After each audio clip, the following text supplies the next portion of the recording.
The Prophet alayhi salatu wasalam is talking with his companion Muaz ibn Jabal radiyallahu ta'ala anhu. And the hadith is recorded in the Sunan of Abi Dawood. And he says, sallallahu ta'ala alayhi wa sallam, Umranu Bayt al-Maqdis Kharabu Yathrib. Kharabu Yathrib, Khurujul Malhama. Khurujul Malhama, Fathul Constantiniya. Fathul Constantiniya, Khurujul Dajjal. And then he placed his hand on the knee of Muaz ibn Jabal, and he said, "This is as true as I am touching you, O kama qal."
Desolation going down. This one going up, that one going down. When that happens, then the next great event that will take place in the world would be the Malhama. Malhama is what the Christians refer to as Armageddon. The great war, the big war, the war of all wars.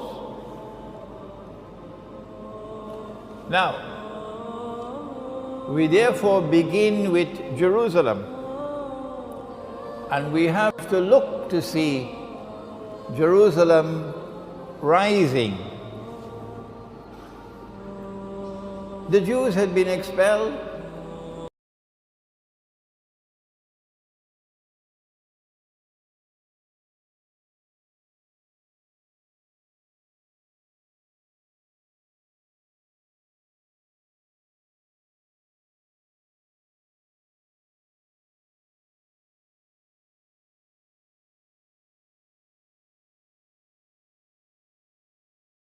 Jews come back to reclaim Jerusalem as their own. It's rising, isn't it? It's rising. Stage 3, a state of Israel is restored in the Holy Land. It's rising.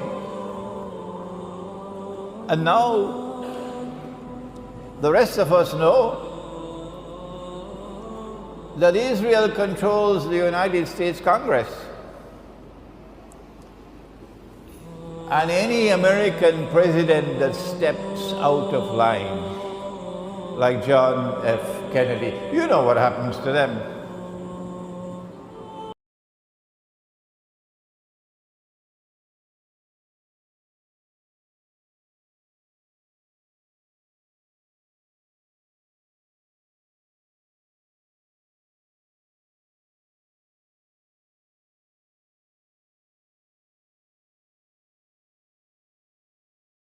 Respond, don't you? You know how they respond, don't you? So this is evidence that Jerusalem is not only rising and ascending, it's way up.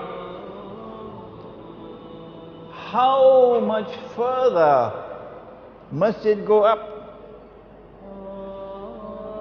Must Israel replace the United States as the next ruling state in the world?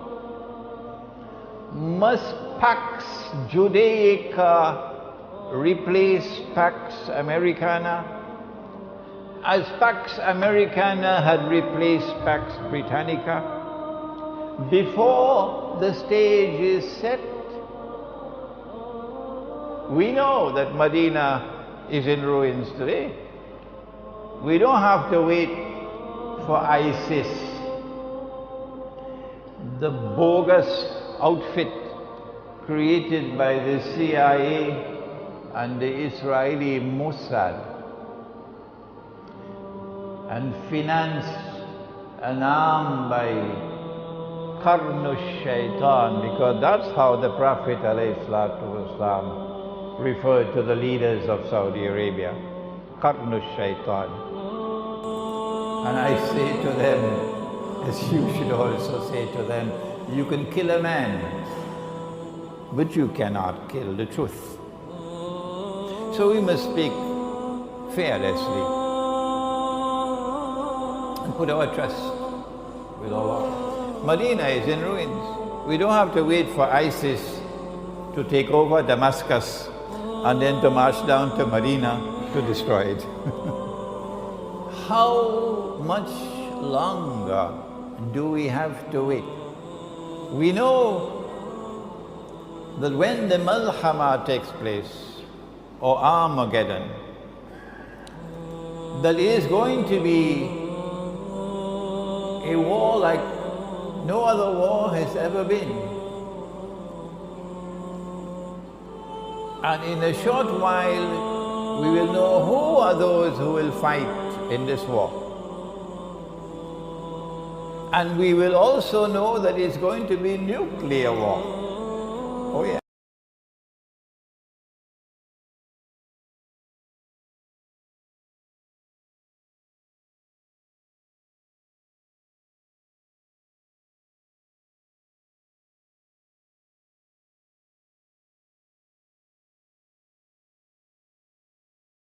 Birds flying in the sky will fall down when the Malhama takes place, because perhaps you can no longer navigate.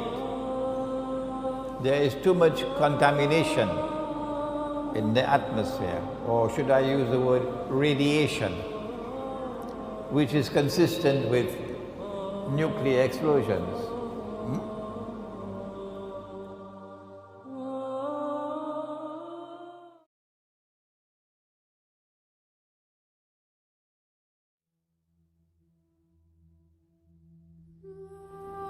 The companions of the Prophet ﷺ were sitting talking amongst themselves, hadith of Sahih Muslim, when he came and he asked, "What are you talking about?" And they said, "We are talking about alamatu sa'a, the signs of the last day." One of the major signs of the last day, and you know that there are 10, the 10 are not given in the order in which they will occur. It's a big English word, the chronological order in which they will occur. Which one comes first, which second, which we don't have that. What are the 10? Number 1, Dajjal. Number 2, Gog and Magog. Number 3,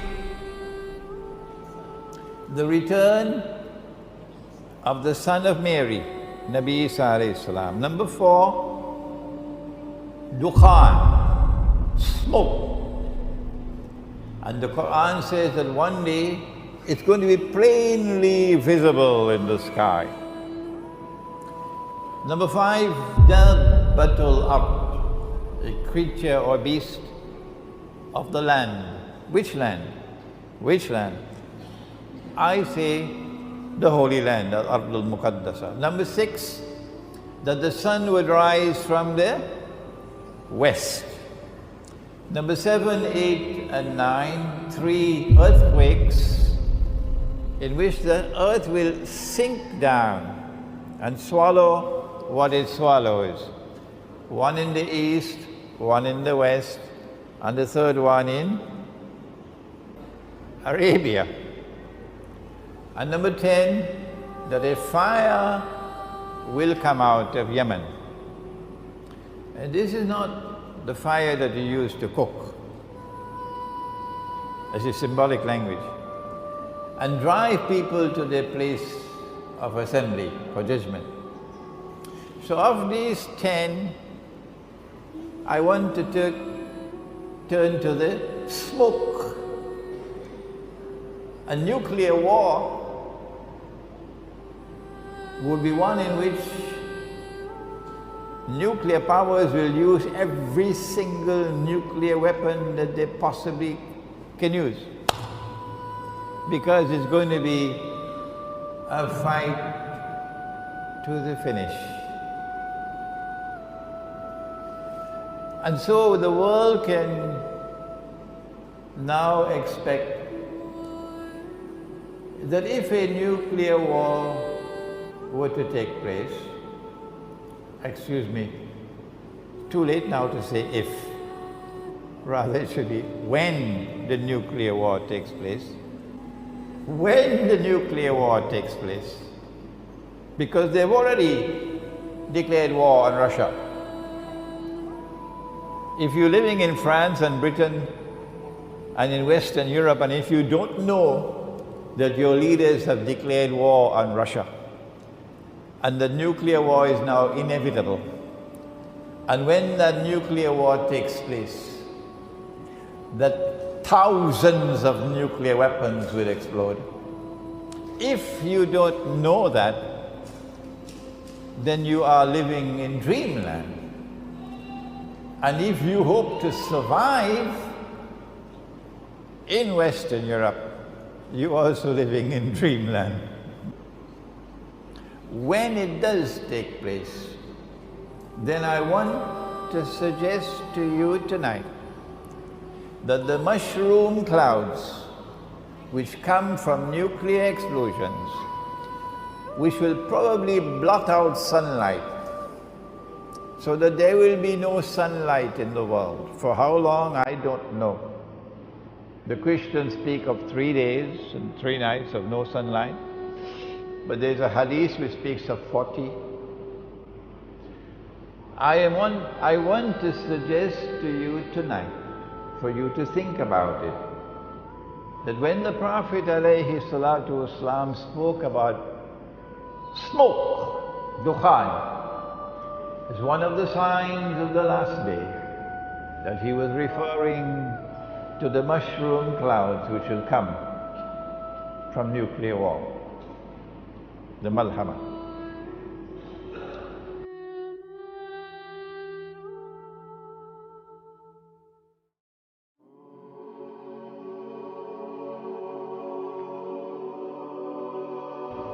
And we do have an answer as to how much time is left and how will we know when the malhama will take place. I want to take you now tonight to the hadith which is in Sahih Bukhari, in which the Prophet said, sallallahu ta'ala alayhi wa sallam, that the river, Sungai river, the river Euphrates, Furat, which is in Iraq, the river Euphrates will uncover a mountain of gold, a mountain of gold from underneath the river, a mountain of gold. And people will fight over that gold. And 99 out of every 100 would be killed,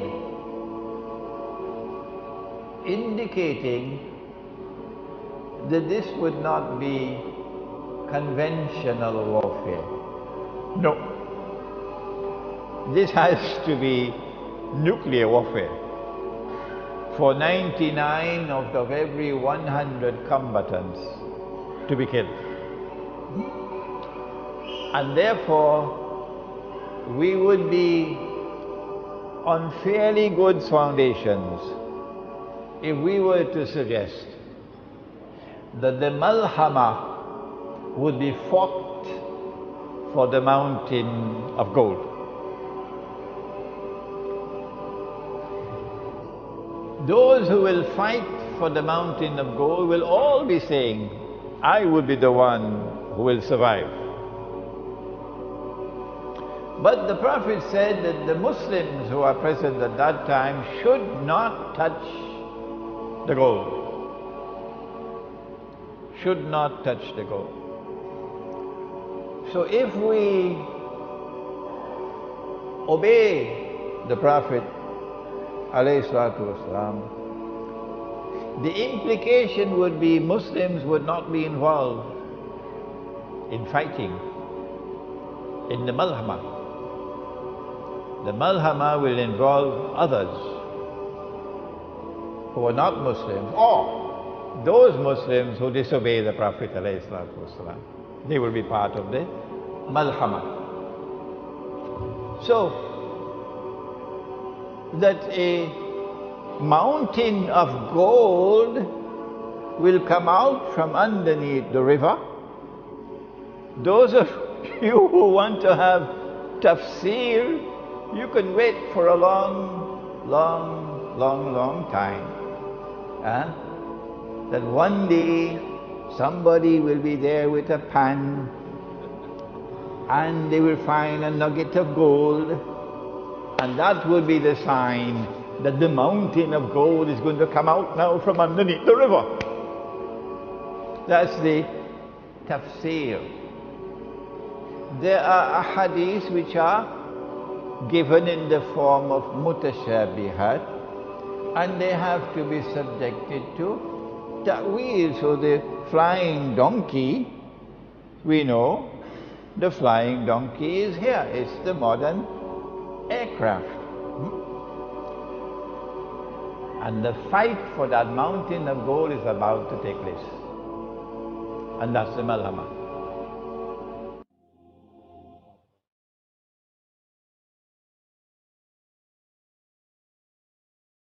And the fight for that mountain of gold is about to take place. And that's the Malhama. We say that it is an ocean of oil underneath the river, which one day is destined to function as gold.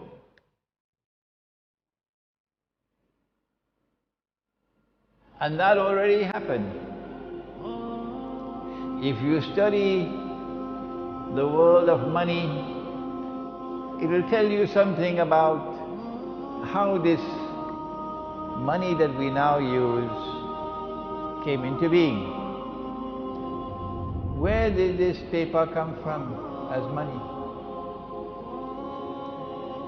When paper money first came into being, when the Bank of England was established in the 17th century, it came into being in the form of a check, or at that time it was called a promissory note check. So I write a check, you can go and cash it. Provided that you can cash the check, no problem with the check. But if I'm writing checks and I don't have money in my account, I went to the showroom, saw a BMW, motor car, wrote a check, took the BMW, I drove out. When they went to cash the check, no money in the account. That's called fraud. You go to jail for that. So at the beginning, paper money were like checks. The problem was that the bank that was issuing the paper would sometimes issue more checks than they had cash. Cheating. And hoping and pray that everybody would not come to cash the check at the same time. So if someone comes to cash the check, they don't have the money, they will say the machine not working or so, can you come back? Yeah? So the bank would not burst. But sometimes it doesn't work and the whole thing collapses. That's what happened with the Bank of England. That happened in France, it happened many places. It's also called a Ponzi scheme. The Zionist Jews and the Zionist Christians, when they won the First and Second World Wars, they decided they wanted to create a new monetary system of money that they will control. And paper money came into being as universal money. Made a law that it is illegal to use gold as money. Well, Allah made it halal, but they made it haram, which is shirk. If Allah makes something halal and you make it haram, you commit shirk. And if I follow you in it, I am a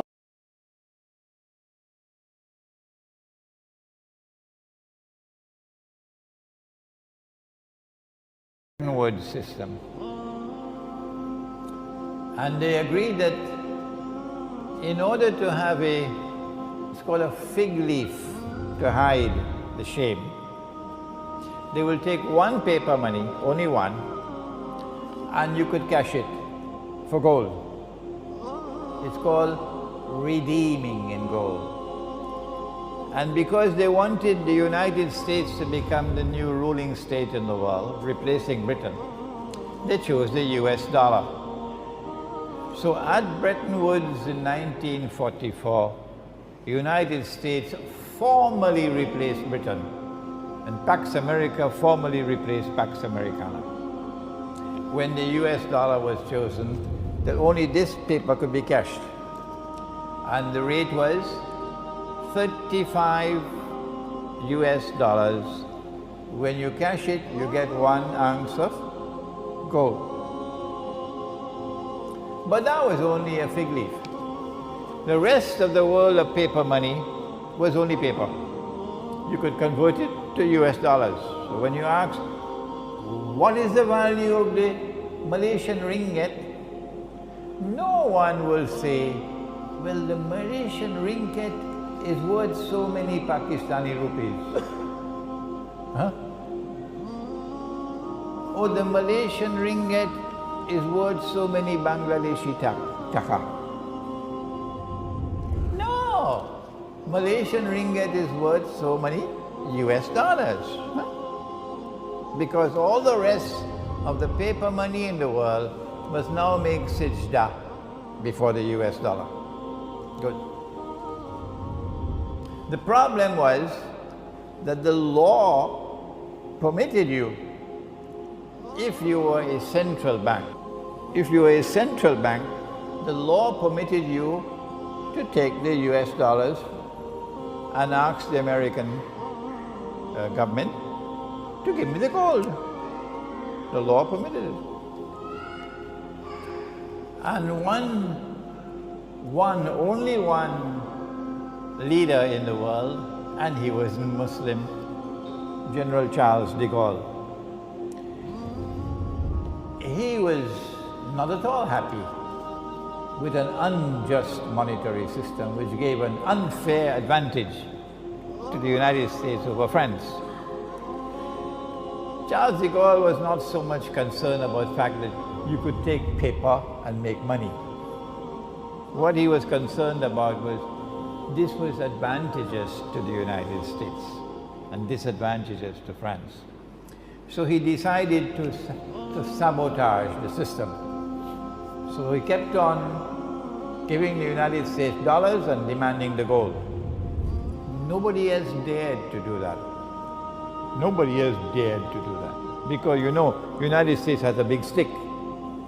But Charles de Gaulle kept on doing it until they removed him from power, the Zionists. He stood up in the French National Assembly and gave a powerful address condemning this monetary system. No Muslim leader ever did that. But we have to pause to give tribute to one man. The world has forgotten him, Ahmad Sukarno. One man, only one, in the whole world of Islam, only one. And Ahmad Sukarno, who today is forgotten even by his own people. He was so against this monetary system that he took Indonesia out of the IMF. And he took Indonesia out of the United Nations. And there are Muslims today who are so, to use a polite word, ignorant, that they would criticize Ahmad Sukarno for taking Indonesia out of the UN and out of the IMF. But Imran Hussein says this is the one leader that the world of Islam could be proud about. Finally, in September 1971, after Charles de Gaulle had been removed, the French government again went to the United States with US dollars and demanded the gold. But now the United States realized that the game was up. They had printed too much paper and they didn't have the gold. Normally you should send the United States to jail. But who can do that? Huh? So what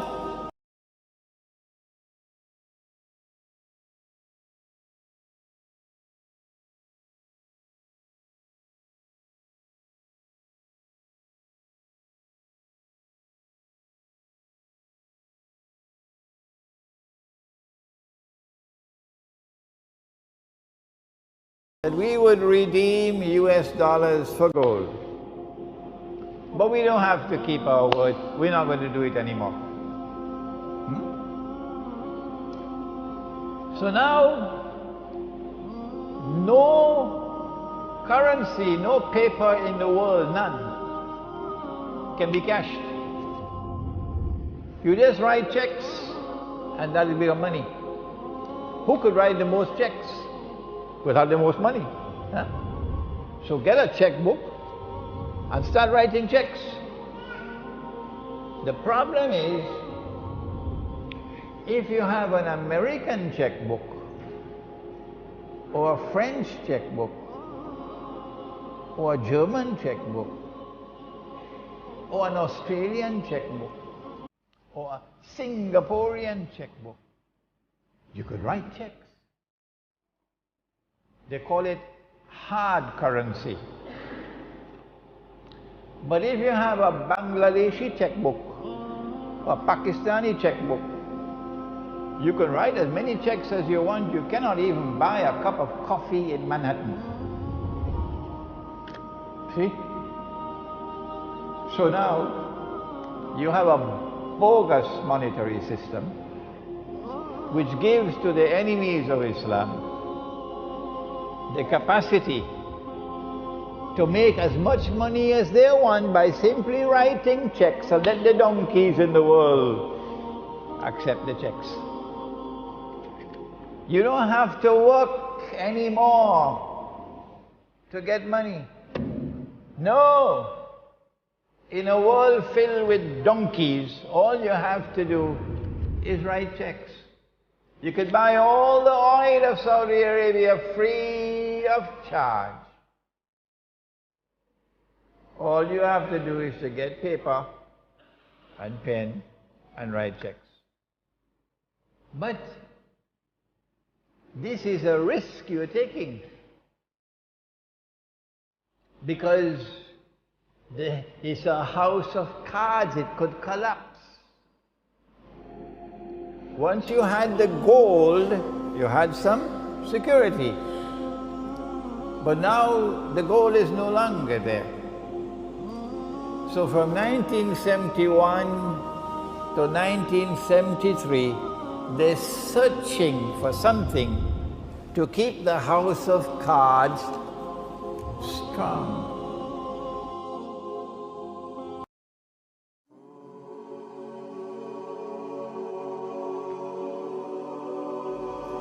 What they did was to engineer the war of 1973.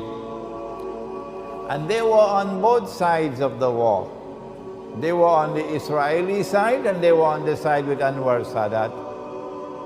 And the Soviet Union was a Zionist client state.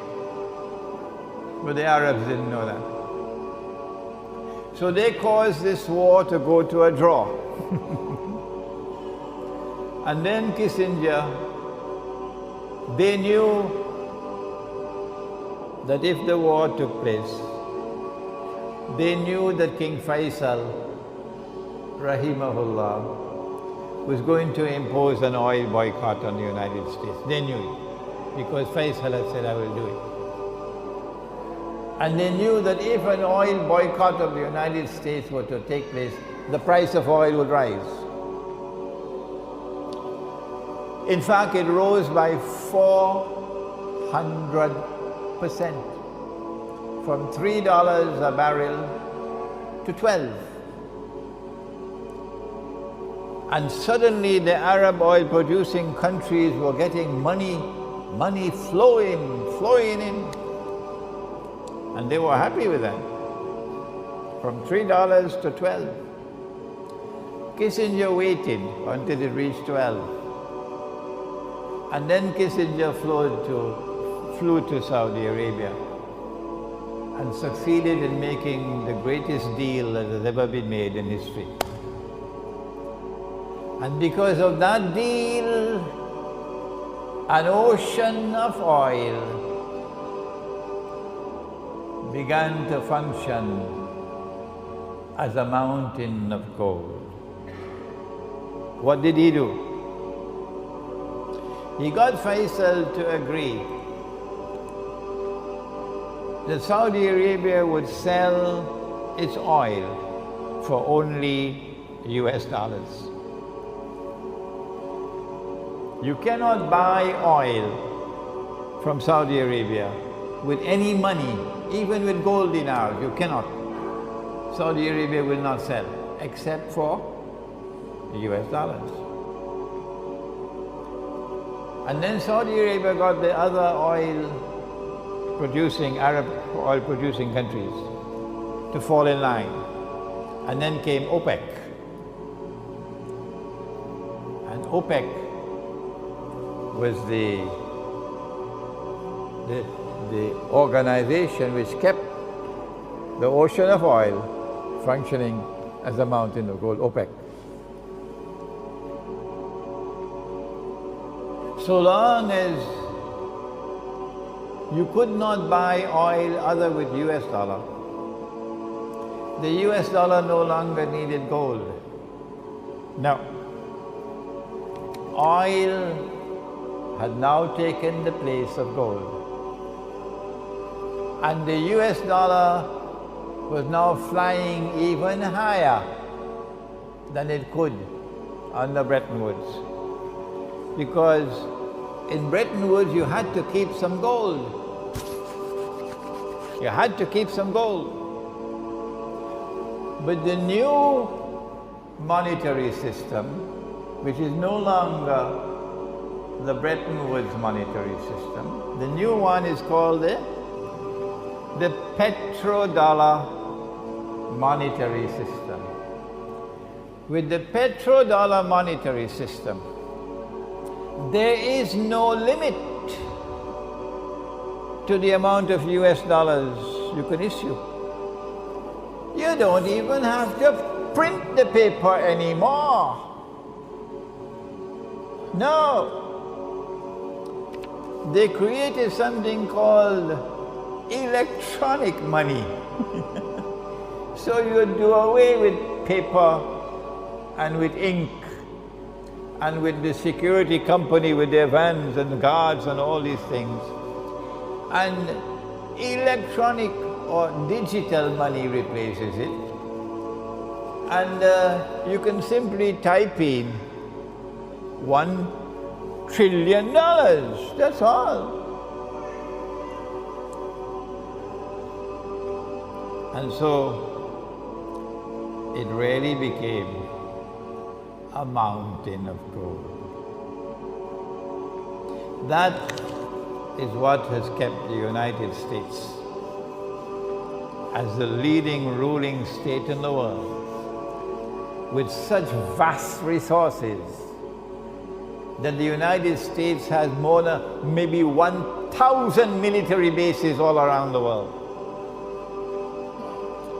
And every single misguided so-called jihadists who go and join ISIS could be getting 1,000 US dollars a day because it's free. And so there you are. A mountain of gold has come out from underneath the river. But the Prophet said that there's going to be a fight over it. And we know that that fight will come when the mountain of gold is under threat. Jerusalem is already rising. Yathrib is already down. When will the Malhama take place? Answer, the Malhama will take place when the mountain of gold, meaning the petrodollar monetary system, is under threat. Is it under threat now? Yes, it is. Who is threatening it? Russia, China,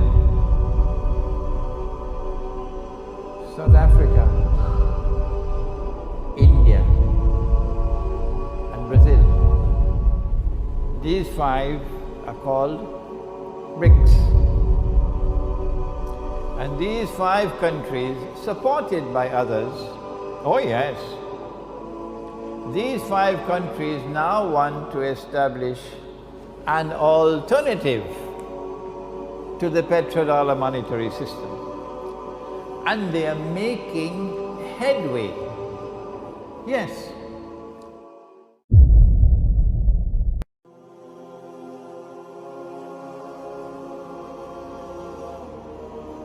And now the stage is set,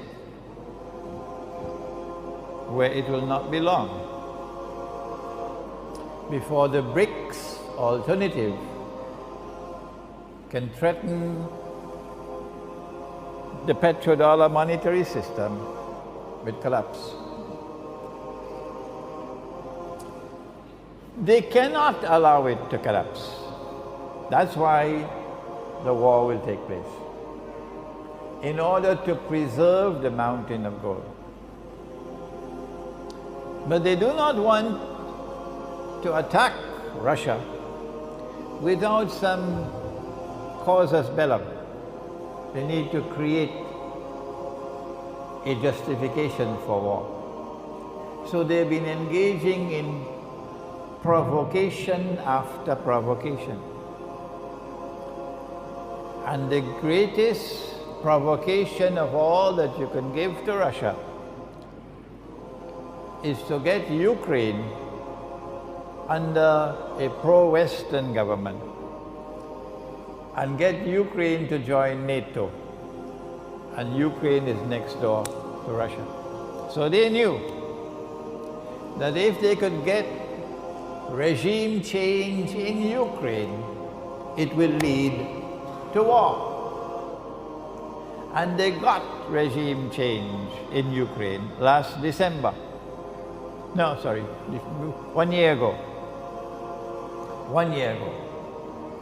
What they did not calculate for was that Russia would respond the way she did. Russia responded by recovering Crimea. And when you study my lectures on Islamic eschatology, you'll understand that Crimea is of pivotal importance for the conquest of Constantinople. And that's what Russia now has, Crimea. The longer they wait to attack Russia, the stronger will Russia now become, projecting power in the whole of the Black Sea area. And so my conclusion is that they have already declared war on Russia. That's what the economic sanctions are. That the President of France realized that when that nuclear war takes place, France is finished. And so the President of France was the first voice to be raised just a few days ago to say, no, I think we should remove the sanctions on Russia, because he realized that this is going to lead to nuclear war. But the Zionists had other plans, and that's why the two men came with hoods over their head, and they killed the 12 people. And then they went to some kosher restaurant, and they left, you know, to say, well, we are ISIS or we are Muslims and so on. It happened so many times already in the past, to put the blame on Muslims. And now France is in uproar. So the French president has to forget what he said about sanctions against Russia. When the nuclear war takes place, we know that it's going to devastate North America and Europe, Europe East and Europe West. But Russia is not just a European country. Russia is also an Asian country. So Russia will survive the nuclear war. I gave a lecture in Bangkok maybe 2 weeks ago. You'll find it on my website. Please listen to it. An Islamic view of the world after the Malhama. What will the world be like? So please go to my YouTube channel and listen to that lecture. An Islamic view of the world post-Malhama. And also make sure you start getting dinar and dirham. This is Sunnah. This is halal. This is money in the Quran. Dinar and dirham. The price of gold has gone down now because the price of oil is being deliberately taken down in order to sabotage Russia. So this is the time for you to buy gold and buy silver, dinar and dirham. And they're being minted now in Malaysia, so there's no excuse, you can get it easily. What happens after the Malhama? After that, said the Prophet ﷺ, and the next event would be the conquest of Constantinople. Incidentally, the conquest of Constantinople indicates that Russia will survive the Malhama, because there is no military significance of the conquest of Constantinople other than that the Bosphorus and the Straits of, is it Dardanelles or I pronounced it wrongly last time. The Bosphorus and the Straits of Dardanelles would now be open. NATO will no longer be controlling it. So the Russian Navy can now pass from the Black Sea into the Mediterranean Sea straight to Israel. After the conquest of Constantinople, The next event would be the Khuruj of Dajjal. When Dajjal will now appear in human form, and he will be a Jew, he'll be a young man, he'll be powerfully built, he'll have the curls of the Orthodox Jews. Israel would then be ruling the world, the ruling state in the world. The state of Israel has to expand its territory from the river Nile to the river Euphrates, therefore war on Egypt. But all of these things we have already spoken of in previous lectures. And then Dajjal will stand up in Jerusalem and declare, I am the Masih, the Messiah. And those who have tafsir for what they should have ta'wil, they will say, no, he cannot be Dajjal. Why? Oh, he has two eyes. And the Prophet said Dajjal has one eye. See? Because they're given tafsir when they should be given ta'wil. When the Prophet said Dajjal sees with his left eye, he's blind in the right eye. The ta'wil is that Dajjal has external vision and he is internally blind. And all those who follow him would be internally blind. So he say, I am the Messiah. My opinion, and I can be wrong, and the rule is that when Imran gives an opinion, you must never accept his opinion until you are convinced that he is correct. That's the rule. My opinion is that Allah will not allow Imam al-Mahdi to emerge until Dajjal has completed his mission. And Nabi Isa alayhi salam cannot return until Imam al-Mahdi has emerged. How much time do we have left before the Malhama? How much time do we have left before the Fathul Constantinia? How much time do we have left before the Khuruj of Dajjal? The only one who can answer such a question is the one who studies Ilmu Akhiru Zaman. The fellow with tafsir cannot do it. The mufti cannot do it with his fiqh. No. The historian cannot do it. The political scientist cannot do it. The economist cannot do it. The only one who can answer such questions are those who devote themselves to Ilmu Akhirul Zaman. That is how important this subject is. I was thinking that perhaps we still have another 5 to 10 years before the nuclear war takes place. When I went to Iran to a conference in September, and I normally do not reveal my dreams. No, I don't do that.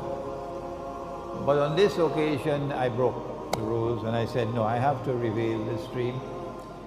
I had the dream twice on the same night during the conference.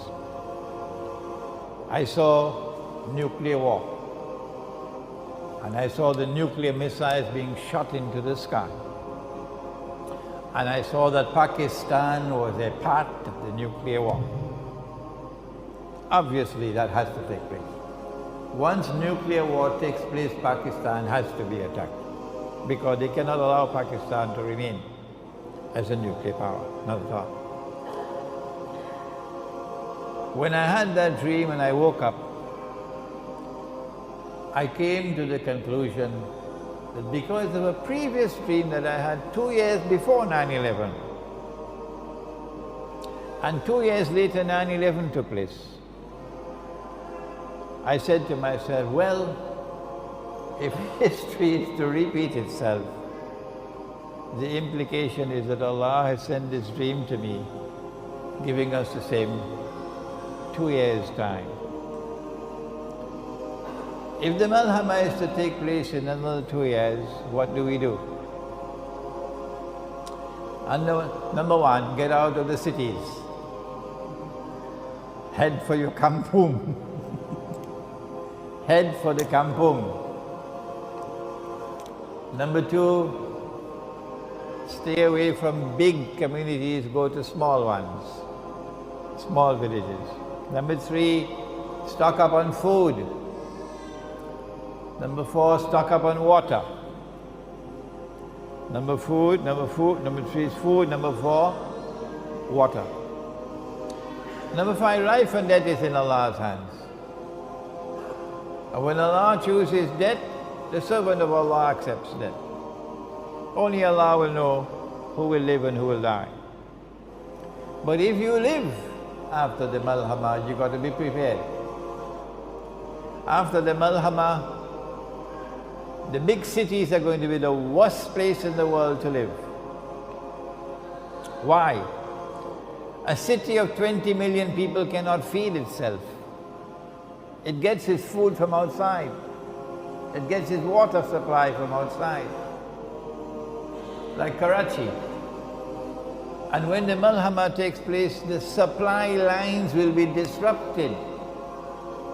When no food is coming and no water is coming, you're going to have riots. It will be dog eat dog. People will be breaking down the doors of your home and coming into your home to steal your food and your water. Nowhere can you hide it. So if you live in the cities, it's going to be anarchy. It's going to be hell in the cities. And on that day when hell breaks out in the towns and cities, on that day when all hell breaks out in the towns and cities, then you will remember Suratul Isra, where Allah says, وَإِن مِّن قَرْيَةٍ إِلَّا نَحْنُ مُهْلِكُوهَا قَبْلَ يَوْمِ الْقِيَامَةِ أَوْ مُعَذِّبُوهَا عَذَابًا شَدِيدًا كَانَ ذَلِكَ فِي الْكِتَابِ مَسْطُورًا. And not a single town and city will escape. We'll destroy them all. And those which are not destroyed will be punished with terrible, terrible punishment. And this is something inscribed in the book. So when the Malhama takes place, wait to see what's going to happen in the big cities and towns. So safety lies in getting out, withdrawing, going to the remote countryside, and stocking up on food and on water. And then comes the conquest of Constantinople. And I believe that is why they created ISIS. I don't think they created ISIS primarily to remove Assad. No, I think they created ISIS more to sabotage the Muslim army, which will move to conquer Constantinople. Because ISIS will stand in the way from Arabs joining that army, joining with the Turkish Muslims in the effort to break the back of NATO and liberate Constantinople from NATO control. That's why they created ISIS. But if Allah has ordained that it will happen, it will happen. Constantinople will be conquered on the basis of an alliance of Islam, Muslims and Rome. And we do not have the time tonight to enter into a discussion on that subject of the alliance with Rome. After the conquest of Constantinople, we have the Khuruj of Dajjal. It's time for you to study the subject of Dajjal. This book of mine, Jerusalem in the Quran, has a chapter in it on Dajjal, and this book is translated into Bahasa. Please now, after tonight's lecture of an introduction to Ilmu Akhiru Zaman, take some time to read the books I've written. Listen to the lectures on YouTube. You can download them free of charge. And begin to study the subject and take the Quran and start to use the Quran to study and understand the world in which you're living today. And I pray that from Alam Impiang may come out scholars who tomorrow will be able to teach the subject of Ilmu Akhiru Zaman. ربنا تقبل منا إنك أنت السميع العليم وتب علينا يا مولانا إنك أنت التواب الرحيم برحمتك يا أرحم الراحمين آمين.